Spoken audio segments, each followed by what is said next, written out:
Y'all, this is your girl Sonia, and welcome back to She Say Sports. Today I will be speaking with Assistant Director of Student Affairs, Marketing and Communications at UAB, and former Assistant AD of Sports Media and Marketing, Mr. Wesley Peterson. Hi, Wesley. How are you today? Hey, Sonia. How you doing? I'm doing well. So, 7 years ago, on the 7th of this month, was when I started my internship with JSU's athletic department, and I reported to you. I tried not to bring you into the fold for a little while there, didn't I? You did, yeah. You would not answer your phone. Rod Walker, he introduced us, and it took probably, 3 weeks to a month before I got in touch with you? Yeah, about a month for us to connect. That's crazy. But and you know better. But it was worth the effort. Yes, it was, because that opportunity actually changed my life, and is actually one of the reasons why I'm doing this show. So thank you, boss. Well, I think you would have found this regardless, and I just wanted to say that I'm really proud of you for sticking in there and really following your dream and desire to have this show. I remember we talked about it, what was it, maybe 2 years ago, 3 years ago, something like that? 5 years ago. Was it 5 years ago that we first talked about this? So, remember, I was supposed to start it with a radio station here, and it didn't work out. That's right. You was trying to do it for me, but, working at Jackson State, you're so busy. It was just kind of hard. So I really appreciate it. That means a lot to me. Thank you so much. Tell the listeners a little bit about yourself, Wes. I am a proud HBCU graduate. I graduated from Stillman College, and that was one of my first jobs coming out of college, and one of my first forays into the sports world. I was there maybe about 7 years. After Stillman, I moved on to Jackson, Mississippi, to work at the Jackson State University. The baby. And I can say, in my collegiate work career, I was always a Tiger. I was a Stillman Tiger first, and then I was a Jackson State Tiger. So I've been a Tiger in all of my athletic experience. That's cool. Yeah. I'm proud of that fact. And I stayed at Jackson State a little over 10, 11 years. I am the proud father of 2 daughters, and I'm currently residing in my home state and city of Birmingham, Alabama. Awesome. Hey, Ashley and Sasha. Tell my girls I said hey. I shall. Well, Wesley, with collegiate fall sports being postponed for most conferences due to COVID-19, you would think that not too much marketing would be going on in sports, but that's not true. I mean, the marketing teams, they're still rolling, and they just had to switch up a few things. And, I'm going to talk about, I want to talk about that, but I want to focus on marketing with HBCUs, and particularly with the SWAC. And, as I was getting ready for this show, I was thinking, the year I started interning with JSU in 2013, the slogan for the football season was more than a game. I'm not sure if that slogan stood out in my mind because I was working closely with the athletic department, or if I knew it to be true. Since I'm an alum of JSU and knowing the culture, I can attest that it is more than a game for me and my friends, because we became and our family. It was a time where we came together as a family, win or lose. It was a time to embrace the culture that is the SWAC. What does HBCU culture mean to you? It's what you said. It's everything. It's the football. It's the band. At Jackson State, it's the J-Sets. It's the drum majors. It's the fashion. It's the food. It's the tailgating. It's everything around culture that we have and being a part of an HBCU. It's almost like a family reunion every Saturday in the fall. And I guess it'll be in the spring now due to COVID. But, it's just a reaffirmation, a reconnection, especially, a homecoming or a classic, reconnecting with those friends that you may only get to see once or twice a year. and eating, the foods that you shouldn't eat all the time, but it's so good. Yes. It's everything. And I guess the biggest thing is just a beautiful reaffirmation for a lot of people of blackness, of positivity, of not, of no negative things that's shown about us in the news. All of that stuff kind of just goes away and is out your mind, and you can just have fun and enjoy yourself. Right. Yeah. You pretty much nailed it. Everything that you said, and just the fact that, like you said, we can come together as a family. No crazy stuff, no violence, just everybody loving on one another and just enjoying the atmosphere and just being around your friends. So it's a wonderful, wonderful thing. It's a beautiful experience, and I feel sorry for those people who don't get a chance to experience that on a Me regular too. basis.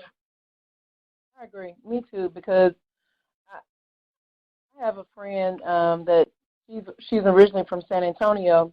She lives in Dallas. That was one of my very good friends, and she had never. She went to a. I think she went to a PWI. So she had never gone to a HBCU game, especially a SWAC game, because it's different. SWAC is different.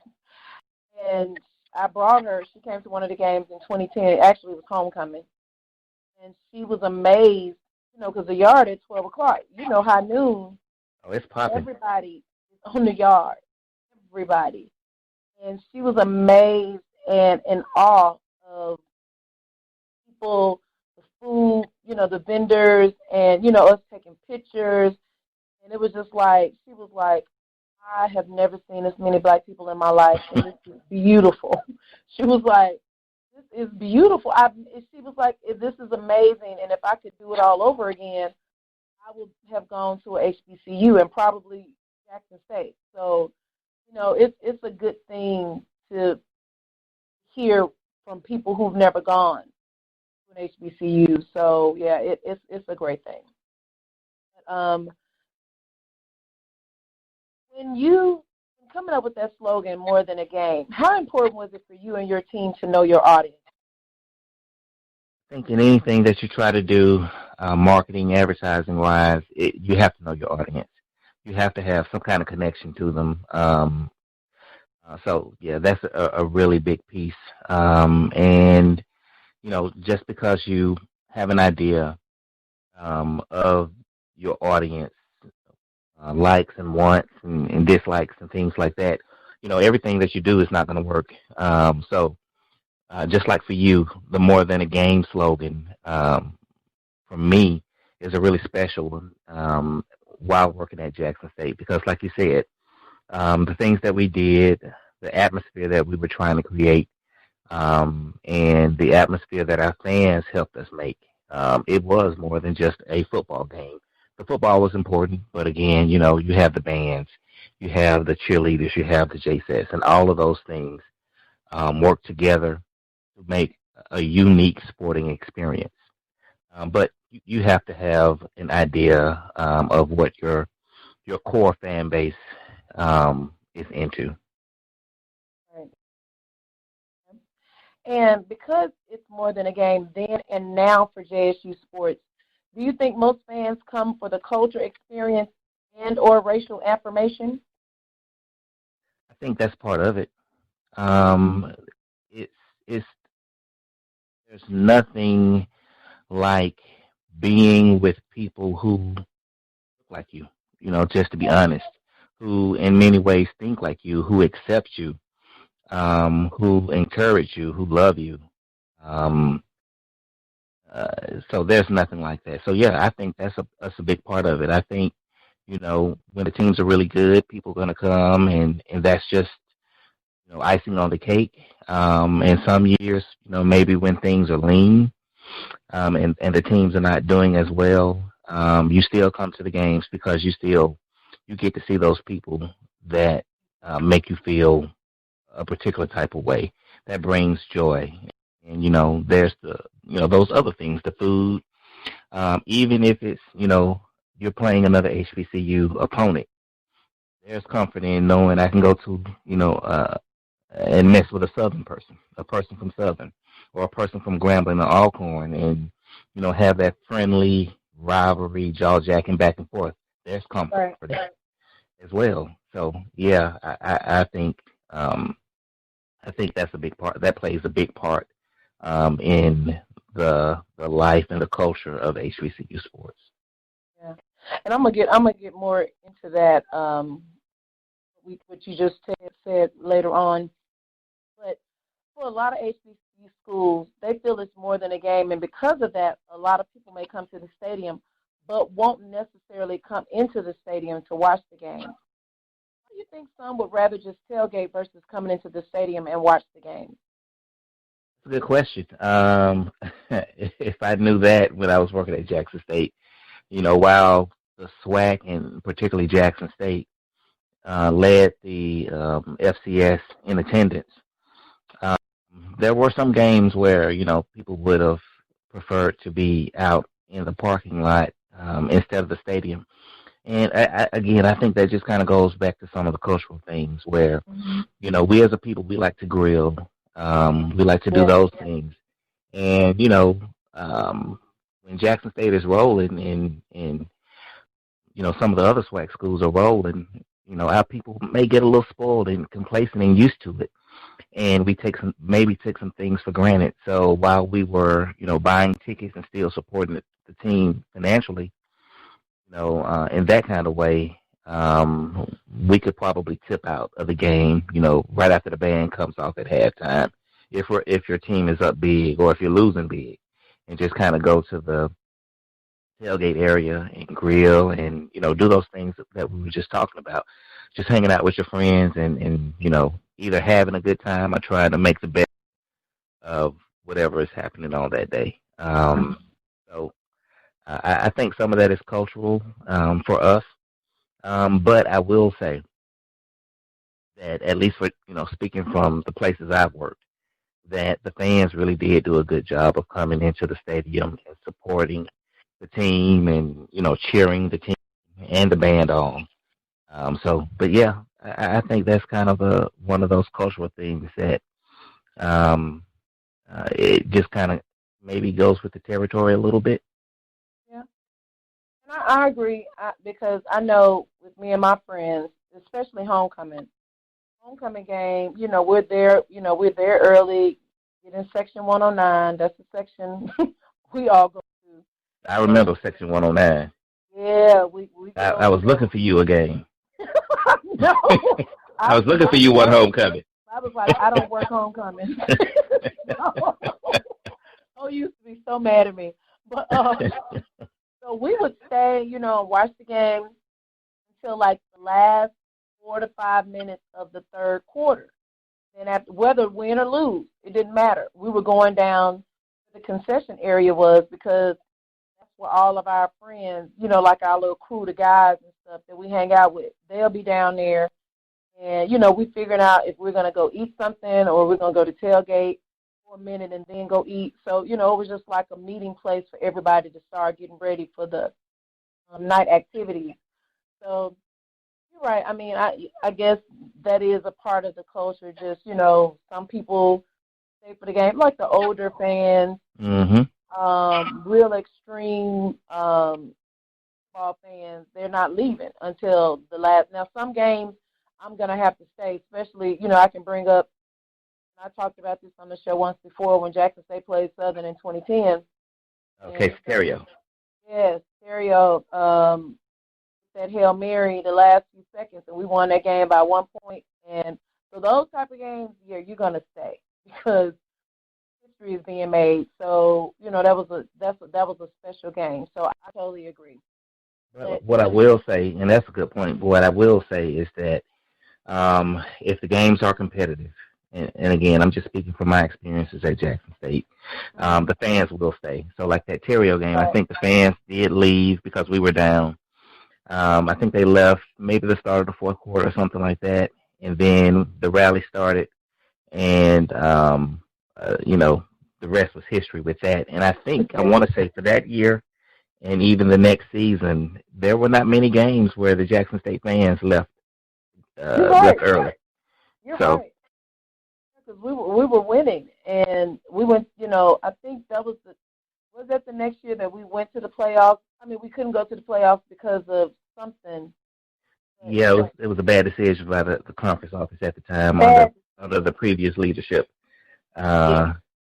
Yeah. Yeah, I remember that because we were number one in our conference, our division. I'm sorry, and they wouldn't let us go. I forgot why, and that was Terrio. That was his last year here, and I hate that because we would have got a ring. We would have won. I really hate that, but whatever. I don't know. So, do you think there's a market strategy that may appeal to those that tailgate only to put them in the seats?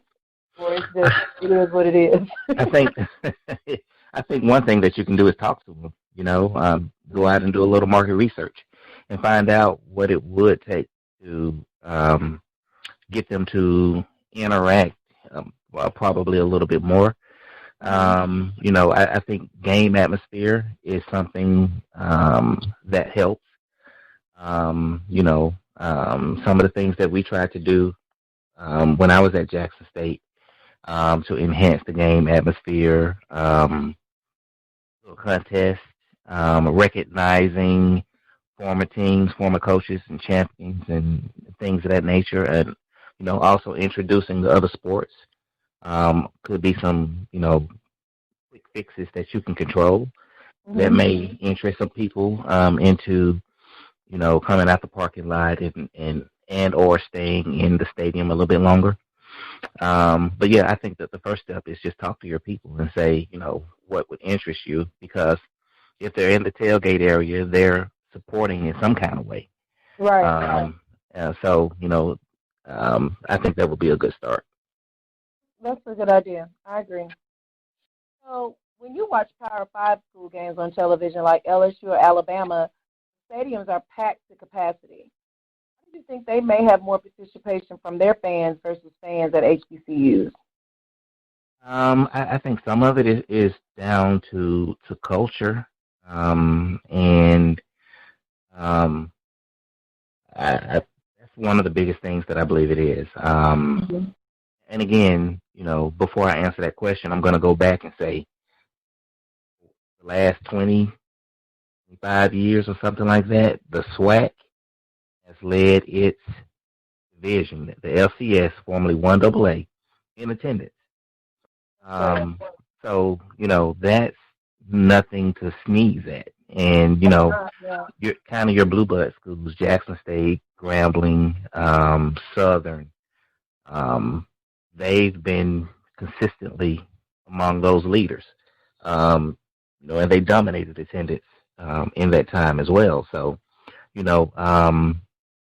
you're going to compare things, apples to apples, the SWAC and Jackson State and Southern and Grambling, they're leading, in many cases, not even close in attendance. But going back to the Power 5 schools, they just have probably a little bit different culture in the attendance. But a real question for me, and when I watch those games or have been to those games when I was at Jackson State and other places, is, I will look up in the stands and I will be looking for the black people. Honestly, this is the truth. I will be looking for the black people, and you will see them sprinkled here and there or tucked away, that were not Jackson State or the other places I were fans. Not the ones we brought with us, but the fans of that school. And there were not many, outside of maybe some of the players' families. So it tells me that, perhaps the black people at those schools are doing something else. I don't know what. But, just looking with the naked eye, it was hard to pick out those people, black people. So I think some of it could come down to culture. Well, one of my coworkers, her daughter goes to Ole Miss, and she hates sports. And so her mom was talking to her. This was last season on the phone. I was with her one day and her where she was going, and she was like, I'm going to the football game. She was like, you don't even like football. She was like, I know, but we get a grade for it. So all of the students, they get grades for going to the game. So that may be one of the ways that they have their attendance so high because, who doesn't want to get a grade? Good grade. Easy one, too. Yeah. Right. That's easy. Just, sit at the stadium for 2 hours or just, show up for a little while and leave. So, yeah, I thought that was very interesting, and I was just wondering, all of those types of, Power 5 schools do that. I'm not saying that they do.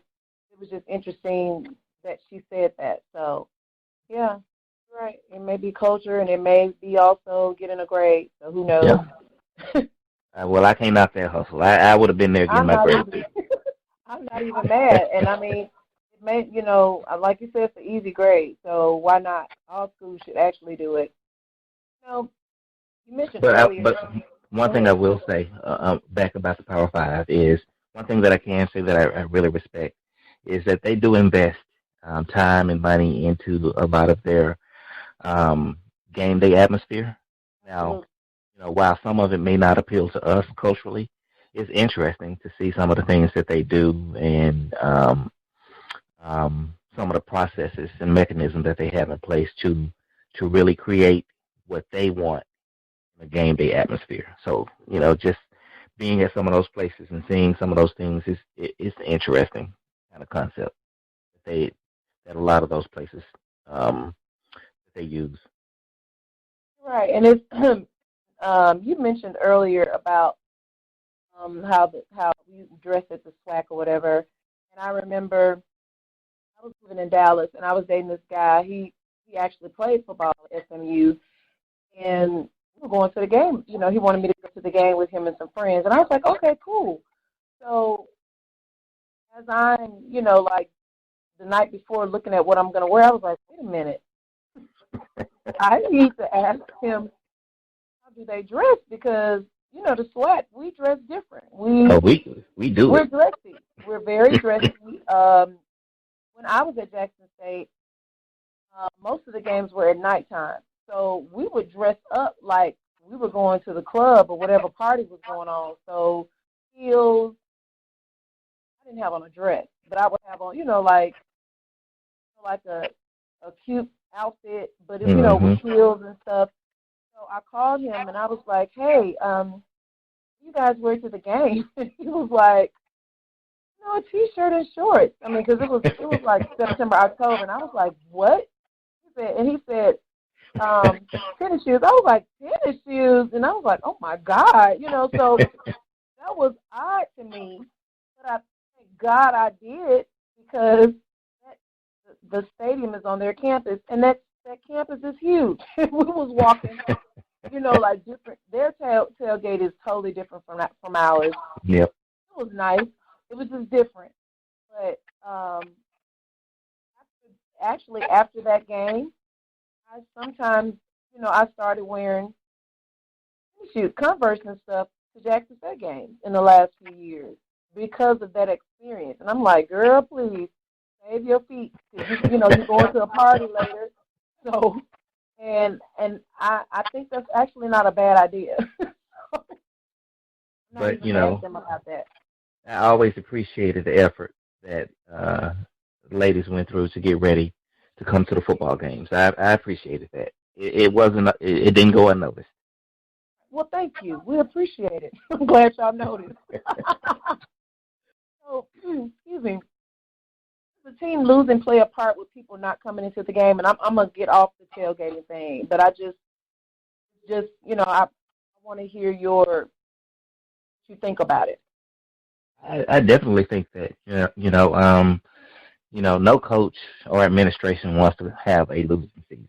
They're all doing the best they can to secure wins and make the fan base happy. But yeah, I definitely think that winning and losing affects the butts in the seat.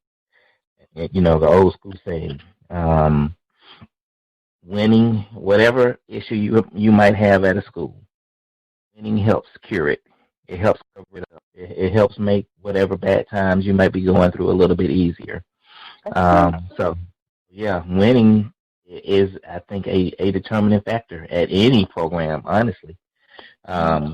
Whether it's FCS, SWAC, Sun Belt Conference USA, or the SEC, or the ACC, or the Big Ten and Big 12. I think winning and losing will affect your numbers and what your stadium, as far as capacity, looks like. Yeah, definitely. And you were there at the beginning of you just left 2 years ago, so you were there in the lean years when it started with with Jackson State having losing seasons these last few years. But I must say, what amazes me, even though Jackson State has not had a winning record in the last few years, fans still come and people still come to those games because I think it's because it's Jackson State. Regardless of how we've been losing, we have a culture and a history, a rich history of winning, and people still come. And that amazes me. You talked about attendance. Um, they put up they put up the attendance of the SWAC team week during the football season, and we were number one in like four of the six spots.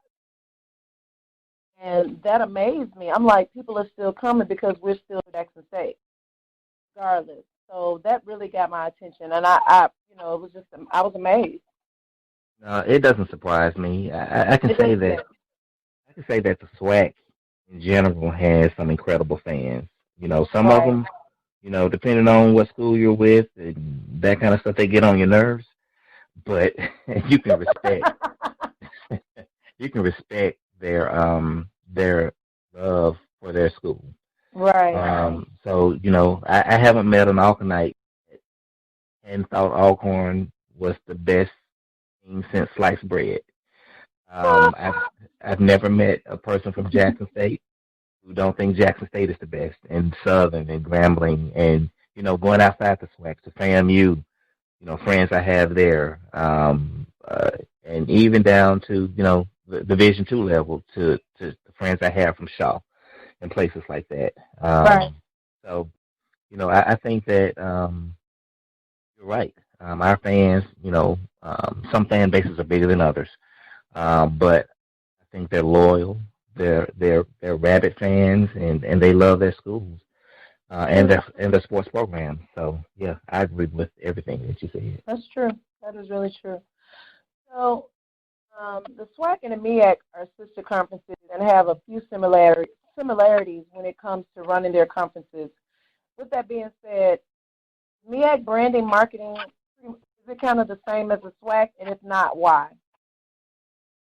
I think they're similar. We're HBCUs. We do things in a similar fashion, but I think even from school to school in the SWAC, and then even from school to school in the MEAC, you're going to do some things a little bit differently. Some of it is your administration and what they believe, but also some of it is where you live, where the school is located. Right. That's unique to that area. You can't market in the Delta the same way you market in Jackson. Those are different areas Right. in which people live, and you can't market um, in Houston the same way you do in Pine Bluff, Arkansas.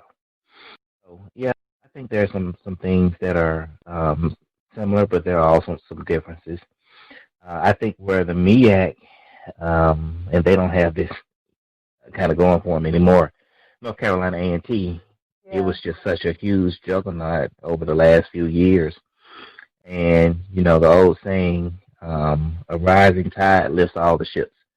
So, A&T was that rising tide. I would say even for HBCU sports in general. Mm-hmm. So the MEAC, they were able to ride that wave a little bit with North Carolina A&T. But now, they've left that conference. So Right. it'll be interesting to see how they move forward. I agree. Yeah, and you mentioned how from school to school the culture or the branding may change. thinking about MEAC, most of their schools are so culture is totally different from southern schools and even the deep like South. the deep south or Pine Bluff. Even though that's going north, that's still us. The SWAC is Mm-hmm. it's just different. And you're right. I mean, I agree. It is true they have some similarities, but they're definitely more different than we are the same in a lot of ways. You mentioned FAMU. As you know, FAMU and Bethune-Cookman will officially join the SWAC in 2021. Since they are coming from the MEAC, will their marketing strategy have to change up a bit, if at all? If so, I don't think a whole lot. They're in the same, region as us. They're in Florida, and there are a lot of differences, regionally, culturally. Similarities regionally and culturally. So, I don't see them probably having a whole lot to do from a marketing standpoint. Okay. I think that, those are two good schools that'll be joining the conference. They're going to bring their own unique recognition and brand recognition to the SWAC. It'll be interesting to see on some of the boards and the blogs what the band heads have to say. Now, who's the best band in the SWAC? The boom. Go ahead. I said what the people on the blogs and the boards gonna have to say. I didn't say anything. I didn't make a decision, although I love the boom. I'm just saying, you said that with like a little attitude. Like I said something wrong. I gonna ask the question. It's dumb. I'm just asking. I'm just saying, those people in Florida love FAMU too. They love their school and baby. All right, so who is the Okra? Is that team like the band? It's the Okra or something. That's the mascot that I know is the Okra. It's Delta State. The only Okra I know is Delta State that are fighting Okra. Oh yeah. I'm sorry, y'all. That was funny. I forgot what Bethune. I forgot their. I don't know. Whatever. But go ahead. I'm sorry. I forgot what we were talking about. I'm sorry. We were talking about fans and the bloggers saying who's the best, and I interrupted. Okay. Yeah. But I think with a name brand, both of those schools that I think will fit well into the SWAC. I think the current commissioner is doing a really good job. Yes. On multiple levels in trying to push the SWAC forward. I think bringing those two schools in was a no-brainer and will turn out to be a home run. And then some of the marketing things and advertising things that they're doing, I think is really starting to change the perception of the conference. I think we're being taken a little bit seen in a little bit different light. And I think he is really doing an amazing job. And that's a little bit off topic, but yeah, I think he's doing a great job. No, he's doing. I know you just saying it because he's your friend. I'm just kidding. No, he's doing an amazing job. He really, really is. And even with him, Bethune and FAMU coming, coming to the SWAC, even though it won't be official until 2021, the announcement was made during COVID. So that's another form of marketing, the SWAC. And he's been doing a great job. I enjoy listening to his interviews and learning quite a bit when I listen to him on different shows. He is. I totally agree with everything you're saying. So we will see. When they come, I'm excited about them joining the SWAC. So it'll be nice. The country has been in racial unrest since the killing of George Floyd by rogue cops May 25th in Minneapolis. Because of this and other systematic racism issues throughout our country, there are some black athletes making the pilgrimage back home to HBCUs. You also see how HBCUs like Howard University are getting a lot of attention getting a lot of attention, I'm sorry, because the Democratic VP candidate Kamala Harris, who's an alum of the university. All the attention on HBCUs right now, wouldn't this be a good time for HBCUs to monopolize on that wave? Without a doubt. And I think, anytime, and not just now, but anytime that you can have your own, so to speak, your own coming to your place of higher education, your institution of higher education, and representing you in the culture, on the field, off the field, you really can't, in my opinion, you really can't go wrong with that. Right. Some people like to say you don't get the exposure that you could at a Power 5 type of school, or even other 5 type of school. And, that's, we can debate that, whether that's the case or not. But one thing I can say that you probably won't get anywhere else than an HBCU is that sense of belonging. It's that sense of, we're going to take care of you, and not, the $500 handshake. We're going to make sure you go to class. We're going to make sure you graduate. You're going to feel safe on our campus. You're going to feel like if you want to be included in whatever we have to offer, you won't have to struggle and fight to be included. All you got to do is walk through the door. And I think there is a sense of peace and of ease, and knowing that you're accepted just because of who you are, not because you can run, a 4.240, or you got you can dunk out this world, and or you lead the country in track and field, or whatever it is you do. But we want you there because you are who you are. You're the person who you are, and Right. Not just because you're a good athlete. That is true. And it, you mentioned, some people think you don't get the recognition, and I interviewed Lindsey Hunter last week, and he's a 2-time NBA champion. NBA champion. And he went to Little Old Jackson State in the 90s, late 80s and early 90s, and there was no social media and internet like it is now. And guess what?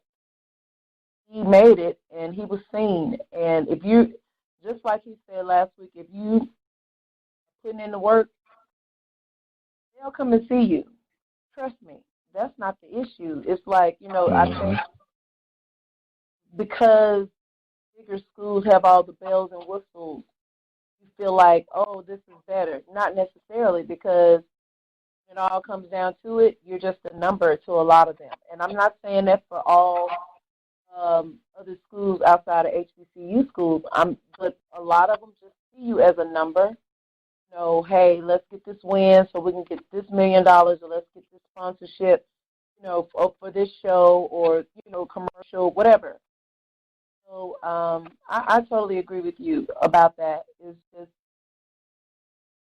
home. That's all I can say. It's home. And I don't know, but hopefully. No, you hit the nail right on the head. Yeah, it's just hopefully things will work out, and a lot of players will come back home, HBCU schools, and just make it bigger and better than it already is. When I interned with JSU, you had me working with the band and the national anthem singers, and that was during the football season. I don't know why you're laughing. A couple of times, either in 2014 or 2015, a couple of the singers were very nervous, and they did not perform their very best. And, y'all, I'm standing on the field with the singer. This is the first game. And this dude, and I mean this dude, I'm talking about Wesley, calls me while the guy is singing the national anthem and says, we need to talk. We got to talk.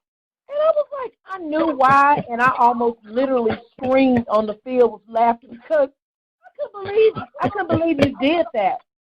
Could you please elaborate on why you couldn't wait till tell me that after the guy sang? Why you couldn't wait? It's two reasons. The first reason was the fans were booing.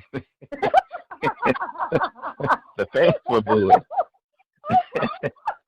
And my boss walked into my into the part of the stadium, the part of the press box we work out of, and was like, "We got to talk."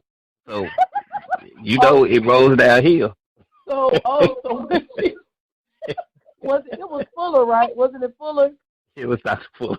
Yeah, Dr. Fuller. So when she said we need to talk, I was like, hold on, I got a phone call to make. Oh my God. When I say I was about to pass out, and because I wanted to laugh so freaking bad. Then you did laugh. No, you did laugh. You were laughing right in front of that person. No, not in his face. I snickered silently.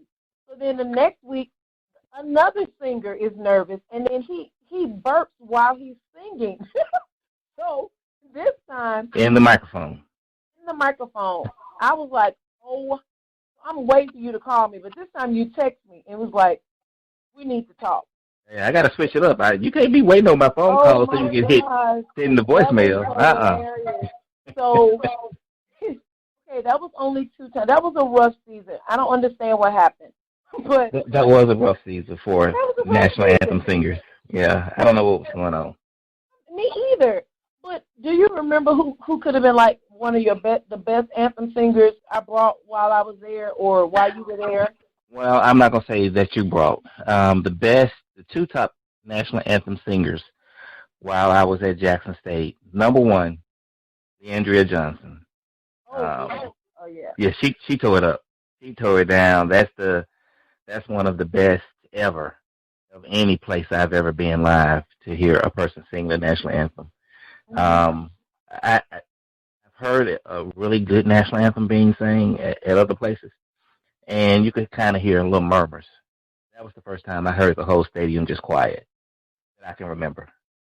Wow. I mean, she was awesome. And coming in a close number 2 is Sonia Steps. That's the honest to God's truth. You're just saying that. No, I'm telling the truth. Yeah, for real. You did an amazing job. It had gotten so, where you did such a good job, people would stop me and be like, bring that little red girl back to sing the national anthem. I'm like, she can't sing every week. She can't do it every week. So I gotta be red though. I'm actually. I didn't say it. I didn't say it. You must have had a sunburn that day. I don't know. No, but I'm a caramel brown people. Unbelievable. That's what the guy told me. He was like, "Yeah, get that red girl back there to sing the national anthem." It might have been after one of the people you brought.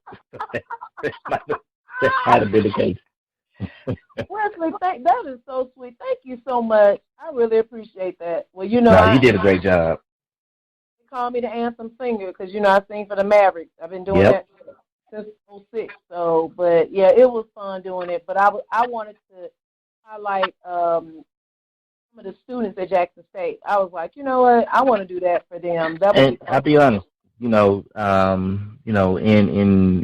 sports and entertainment and stuff like that, you don't notice when things go right. Right. Somebody, a student, and we had some really good ones that would sing and do other things for us. And they went unnoticed. The crowd will clap for them if they sang the national anthem and they did a good job. But for the most part, when things go right, it goes unnoticed. It's just when things take a left. And we need to talk. That we need to talk. Thank you. That was a great laugh. It has been my pleasure speaking with you today. I'm sure we'll be having you back on the show, especially when fixing our basketball season, but especially during this new football, spring 2021. That's going to be odd. That is really going to be odd. But fun. I'm excited about it, but it's just going to be weird. So, I'm excited about it, too. Yeah, so you definitely got to come down for one of the games so we can hang out, but we'll definitely be getting together. So, yeah, thank you so much for coming on the show. Thank you, Sonia. And again, I'm so proud of you. And I just see great things for you in this field in your future. I received it. I received that. Guys, definitely follow me on She Say Sports on Facebook, She Say Sports 23 on Instagram. And well, that's my show for today. Until next time, this is Sonia with She Say Sports, and I will see you on the radio.